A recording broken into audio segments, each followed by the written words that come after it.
Halo Bu Mita, gimana Halo. kabarnya hari ini? Alhamdulillah baik. Ya, Dia lagi- gimana?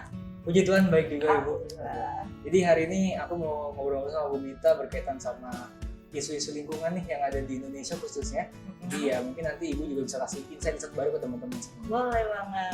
Oke. Nah Bu, ini belakangan waktu yang lalu nih aku mendengar pernyataan dari Menteri Lingkungan Hidup dan Kehutanan kita yang beredar di media sosial, di mana dinyatakan bahwa pembangunan di era Presiden Jokowi itu tidak boleh berhenti dengan alasan deforestisasi.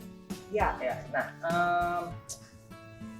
menanggapi kesepakatan dengan UN Climate Change Conference di Glasgow yang berlangsung saat ini nih, mungkin Bu Mita bisa memberikan pandangannya mengenai isu ini dan juga kira-kira solusi apa sih yang bisa diberikan oleh pemerintah. Silakan. Oke, terima kasih ya atas pertanyaannya. Ini saya juga kemarin melihat di Twitter ya, rame banget ya Bu Sri Nurbaya itu. Cuma sebelum kita nanggepin ya kata-kata spesifik ya, pembangunan di era Jokowi tidak boleh berhenti ya karena alasan investasi gitu ya. Kita masuk dulu ke konteks. Bu Sri Nurbaya itu ngomong kenapa gitu ya. Jadi ini ada acara tahunan ya, konferensi tahunan dari United Nations for Climate Change UNFCCC ya. Itu merupakan pertemuan rutin ya pemimpin-pemimpin dunia untuk ngomongin kira-kira aksi apa nih yang kita bisa lakukan untuk tackling ya efek dari climate change di dunia. Ya, karena ini adalah isu global, nggak bisa diselesaikan sama Amerika aja, sama China aja gitu. Seperti itu, termasuk di dalamnya adalah Indonesia. Ya. Nah, UNFCCC ini biasanya disebut juga sebagai COP, karena ini tahun ke-26 COP 26 gitu di Glasgow. Nah, karena di dalam COP 26 ini kita ngomongin strategi bagaimana di dunia ini kita tackle climate change, apa sih yang bisa dilakukan negara-negara untuk mengurangi itu. Nah, itu ada target yang diterapkan secara global gitu ya. Ada batas maksimum gitu ya emisi yang dikeluarkan di tiap negara. Kebetulan Indonesia mendapatkan sekitar 29% di tahun 2030 dan kalau itu untuk usaha sendiri, kalau yang untuk dibantu itu 41%. Jadi itu cukup banyak sih sebenarnya ya pengurangan emisinya sebesar 29%. Gitu. Nah, sebenarnya juga Indonesia udah tanda tangan di tahun 2015 itu namanya Paris Agreement. Itu adalah salah satu perpanjangan dari UNFCCC itu. Nah, di tahun ini karena ada target tersebut dan pas saya baca laporan dari Indonesia untuk acara tersebut disebutkan kalau memang 63% dari emisi yang dihasilkan itu berasal dari perubahan tata guna lahan, terus kebakaran hutan dan kebakaran hutan gambut, tanah gambut.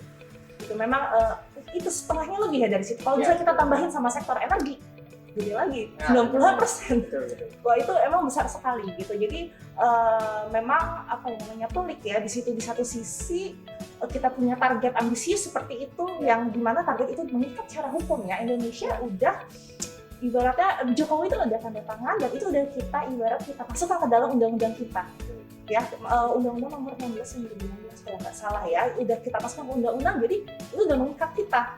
Nggak cuma kita ngikut dari PBB, tapi kita udah masukkan, kita adopsi ke dalam itu dan itu kita translasikan lagi dalam dokumen emisi ya, Nationally Contribution, dan juga ada rencana jangka panjang pembangunan rendah karbon. Jadi udah ada dalam 3 dokumen tersebut. Jadi benar-benar komitmennya sudah sangat tinggi.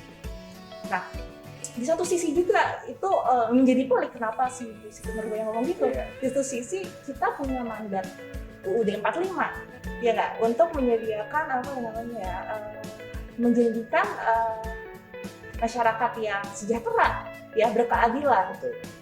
Dia terbatas aksesnya dalam hutan pun dia tetap bisa mendapat akses gitu ya, dan kesejahteraan yang sama seperti orang yang tinggal di dalam kota gitu.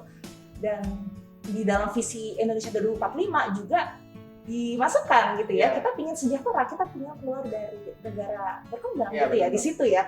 Nah, itu makanya menjadi pelik gitu ya di situ ya, di satu sisi kita punya kita mengikuti komitmen, tapi di satu sisi kita punya janji tersebut gitu ya, 100 tahun setelah kemerdekaan kita punya lebih baik gitu secara ekonomi ya kan.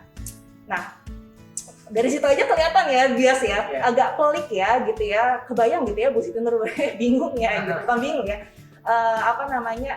kompleksnya permasalahan lingkungan gitu, gak sesimpel ada aturan ya udah gitu.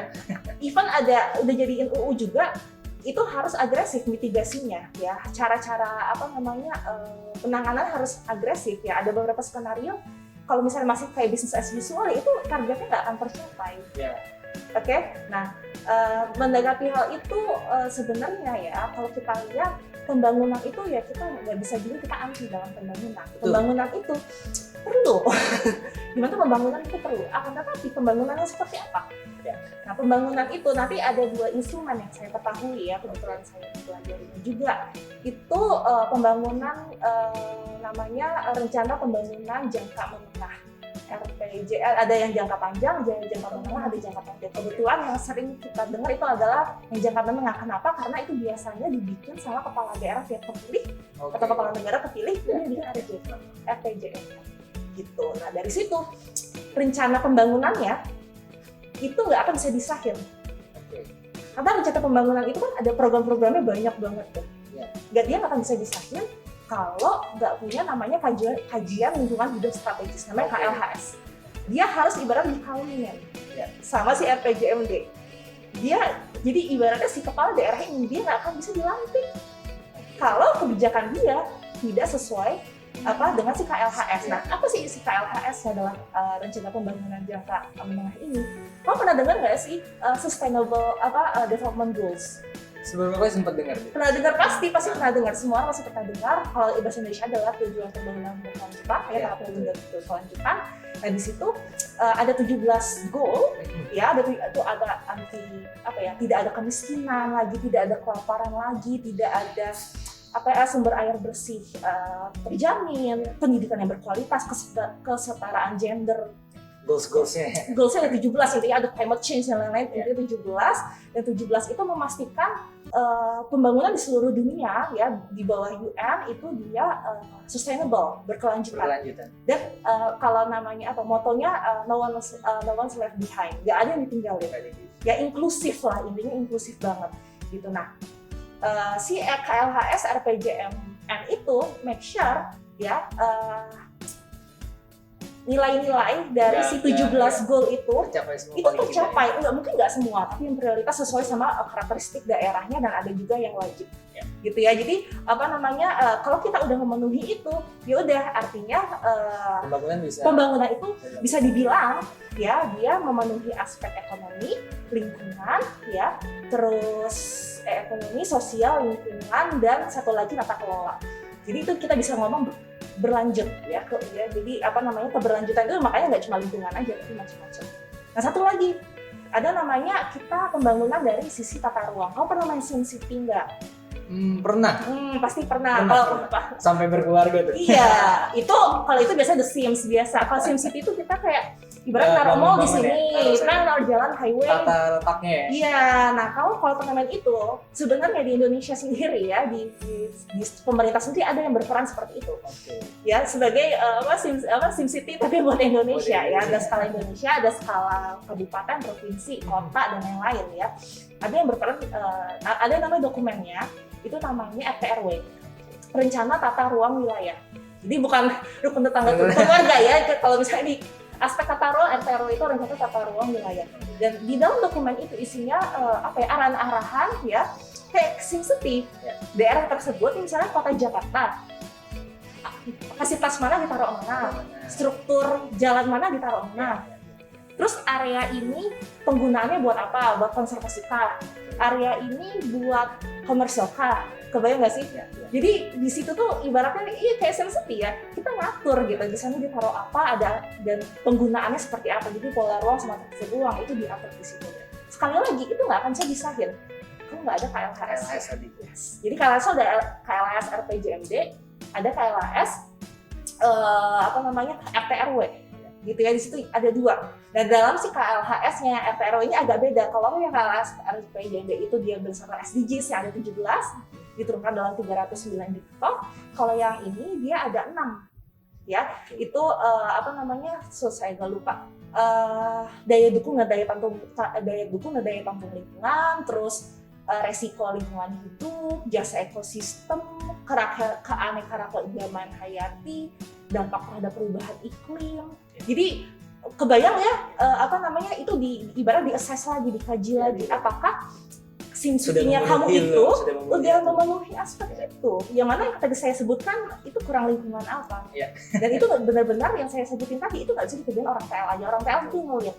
Tapi ngerjain itu expert yang berhubungan di bidang itu. Karena kita kalau hanger ya pendidikan kita orang pendidikan, tapi kita ngeliat orang pendidikan di sini. Karena itu yang biasa bikin adalah orang PL gitu. Dan menurut saya gitu ya, kalau kamu lihat di situ nggak semua rencana dari pemerintah mau di RT/RW mau di RPJMD itu dilakukan karena kita harus assess kan semuanya. Nggak semua juga di approve. Apabila kerugian lebih banyak dibanding kekurangannya, kelebihannya ya udah berarti artinya ya udah cut di situ. Nah itu tapi ya itu balik lagi untuk kita bisa ngomong nge-cut ya nggak serta-merta nge-cut, kita harus mengkaji dan itu dikaji oleh expert.